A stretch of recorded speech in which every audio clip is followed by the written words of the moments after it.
Hi everybody, welcome to another Britain's Best B Roads.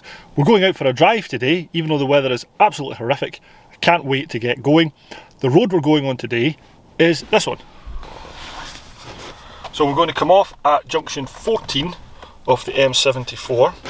We're going to go through Elvanfoot onto the A702 all the way down to Carron Bridge, down here. And then we're going to go the A76 to Mennock, and then turn right up through Lougheed on the B797 to Leadhills, and then go the B7040 back to Elvanfoot. Now, this part of the road here is very good. That part of the road there is nice and twisty for an A road, it's good. But from Mennock to Elvanfoot is absolutely sublime.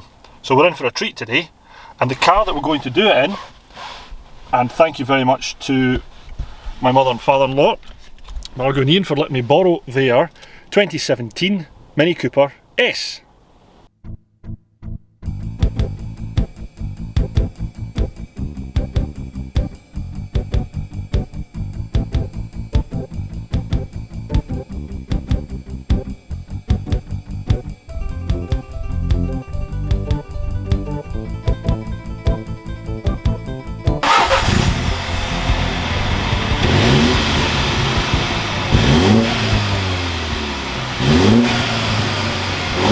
So now on the road to Elvanfoot towards Leadhills. The weather is absolutely terrible, so I will speak quite loudly and hopefully you can hear me over the sound of the rain and the wind battering off the car. Also, I'm using a new mount for this camera, so hopefully it is good and not shaking about too much. The roads are a little bit bumpy, and obviously the suspension in this car is relatively firm, so we might bounce about a little bit, so apologies if that's the case. So we're in the 2017 Mini Cooper S, just over 200 brake horsepower, 206 foot-pounds of torque, 2 litre 16 valve turbo engine. It's just a beautiful, beautiful thing, this car. I didn't realise actually, when you put it in sport mode and you change down gear, it's got an automatic rev blipper. That is very cool.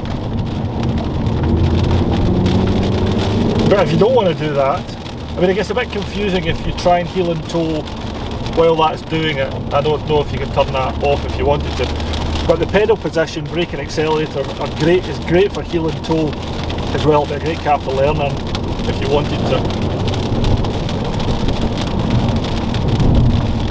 But something I just realised there as I was driving on the M74 motorway to get here, and the wind and the rain was significant.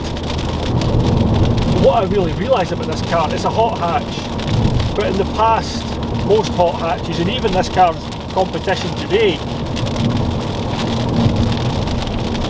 they're great on the twisties, great on these B roads, but on A roads and motorways, quite tiring to drive because the steering is can be quite frenetic, because it's quite fast steering on hot hatches, and quite tiring because the suspension tends to be very firm, and that's great for B roads but not so good for motorways and longer A roads. But that's where I think the Mini Cooper S really differentiates itself from the competition and certainly hot hatches of the past, because it is so composed, so planted. So it's a really squat little car. It has the dynamics of a bigger car. The wind today is pretty substantial, and it never felt like it was getting buffeted around this car. It's really planted.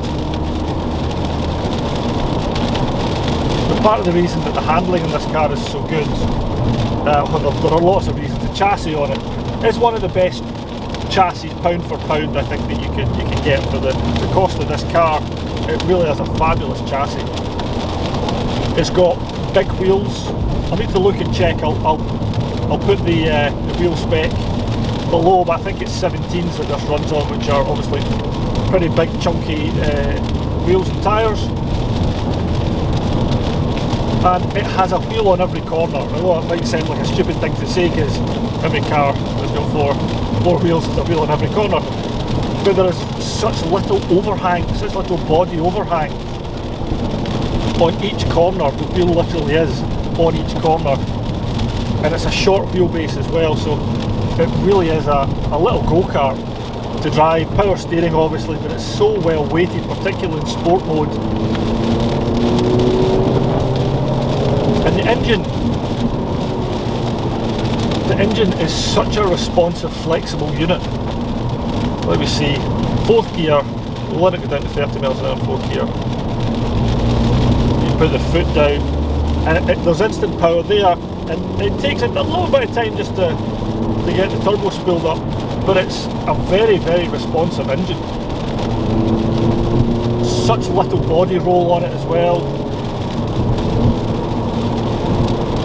And these seats, these sports seats with the larger bolsters on them, you really do feel them holding you in place as you go around these corners.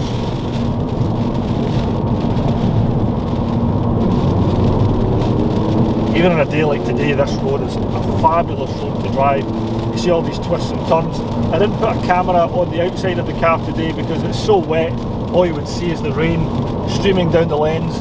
So I've put this camera here over my shoulder, and hopefully you can see a little bit of the road ahead from that camera. It's a great road even in conditions like this, but you do just have to be a little bit careful. So this car would have been, I think, about £21,000 UK out the box, with some extras on it. So this has extra chrome pack on it, extra sports seats, upgraded alloys. This car would probably be £23,000 to £24,000 new. So its main rival in terms of driver engagement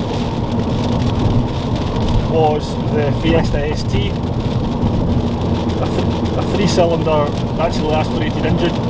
Fabulous car, very feisty little car. Doesn't quite feel as substantial as the Mini does. Another competitor of the Mini Cooper S, the Fiat 500 Abarth 595. Great little car, sounds brilliant. Steering is too vague. I had a 595 for 2 years. Steering's too vague, suspension's too hard, and the build quality in them isn't great. But there's something about them. They look great, and the sound from them is absolutely fabulous. Well, they're not a patch on the Cooper S. The gear change on this car is just absolutely beautiful. A nice short throw. It feels like a better built car than its rivals.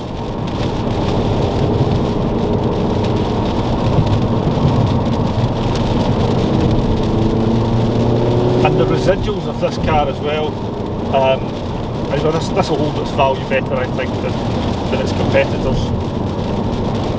This is the F56 variant of the Mini. Came out in 2001, I think, with the R50, then the R53, then the R56. This is the sort of 4th generation of it, and each time it's been iterated on, it's been improved. Front engine, front wheel drive, should bias towards understeer, and I should really be feeling it in these conditions in particular, but I haven't felt any understeer at all yet in this car. Obviously, I'm not pushing hard given the conditions, and I don't know this road. I'm not pushing hard, but even so, there's no hint of understeer at all so far in this car. Hope you can see that view. It's cleared up a little bit in this valley. Really stunning. So we're coming into an area here called the Leadhills, and the clue's in the name. So for hundreds of years, since the Roman times, lead has been mined out of these hills. Now, there used to be a lot of money in lead, but if you remember some of your chemistry, the natural forces, lead's a very heavy metal, and the natural forces that would have formed lead, the pressure that would have formed lead also forms other heavy metals, namely gold. So the Leadhills has also been a place where gold has been mined since, I think, probably about the 13th century.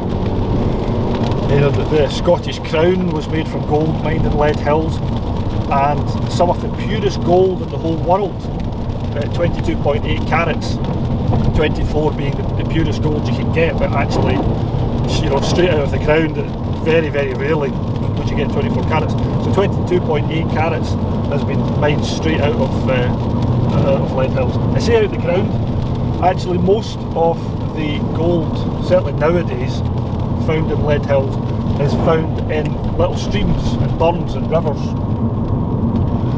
because it's such a vast area and nobody has ever really found mother lodes, the large lodes of gold seams that exist in the mountains. What tends to happen is heavy rain like this washes the gold off the surface of a lode that sits higher up in the mountains, and it ends up in these streams, and then because gold is such a heavy metal, it sinks to the bottom underneath the debris and the gravel that sits at the bottom of these streams, and people come along and they pan for gold.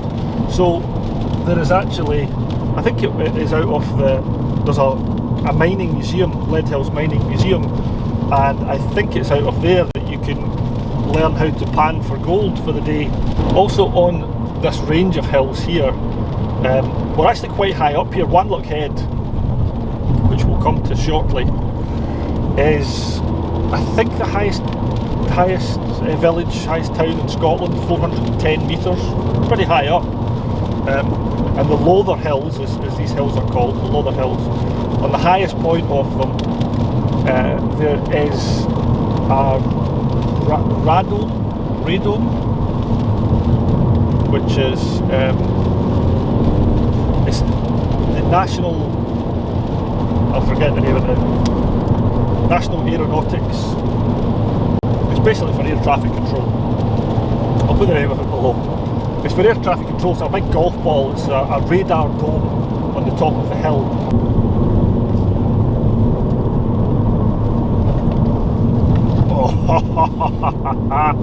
Oh, that was beautiful. You really throw it into the corners, it just loves it.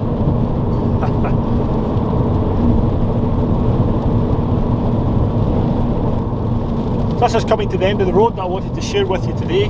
Thank you very much for watching. I hope you enjoyed it. Even though the weather's terrible, hopefully you could hear what I was saying above the sound of the rain and the wind. I've had a fantastic time. These roads are brilliant B roads, and this little car, oh no, I can't do it. This little car is the perfect car to do that road trip. Anyway, I could go on about this car for hours and hours, but thank you very much for watching. Hope you enjoyed it. If you did, please like. If you like what I'm doing, please let me know. Please comment below or subscribe, because there's more videos coming along the way, and that lets me know that you like what I'm doing. So thanks for watching. See you next time. Bye bye.